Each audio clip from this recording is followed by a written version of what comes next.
এই সূরাটার নাম হলো সূরা দাহার।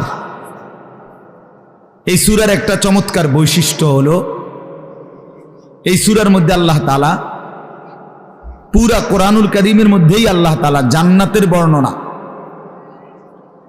বিভিন্ন সূরার মধ্যে কোরআনে আছে, কোথাও একটু বেশি কোথাও একটু কম জান্নাতের কথা আল্লাহ তাআলা আলোচনা করেছেন।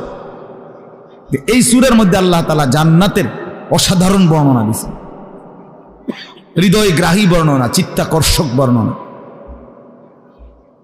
অনেক মনোমুগ্ধকর বর্ণনা জান্নাতের, লম্বা বর্ণনা আছে। পুরা সূরাটার বেশি অংশ জান্নাতের বর্ণনা আল্লাহ তাআলা পেশ করছে। একজন জান্নাতি বান্দাকে আল্লাহ তাআলা কিভাবে মেহমানদারি করবেন, পানীয় কত আইটেমের পানি, শরাব আল্লাহ তাআলা পান করাবেন, এগুলো এখানে উল্লেখ করছে।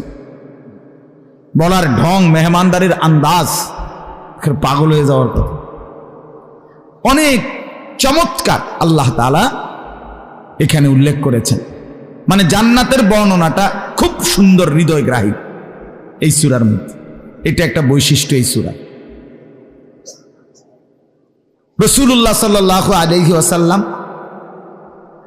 ওনার উপরে যখন এই সূরাটা নাজিল হয়, তাফসীরে কুরতুবীর মধ্যে শুরুতেই কথাটা আছে, নবী সাল্লাল্লাহু আলাইহি সাল্লামের উপরে যখন এই সূরাটা নাজিল হচ্ছে,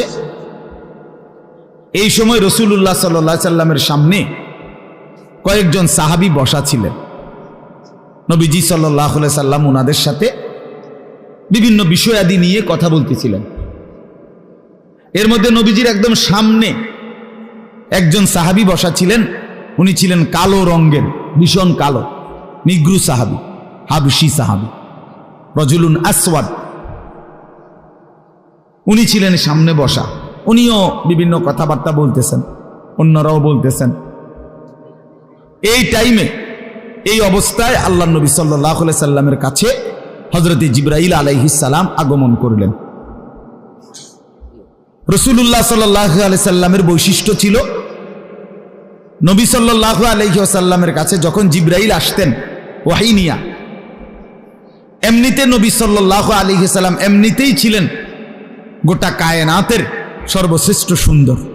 সুবহানাল্লাহ, আল্লাহর সৃষ্টির সবচেয়ে সুন্দর, পূর্ণাঙ্গ সুন্দর, সর্বোচ্চ সুন্দর ছিলেন নবীজি সাল্লাল্লাহু আলাইহি ওয়াসাল্লাম।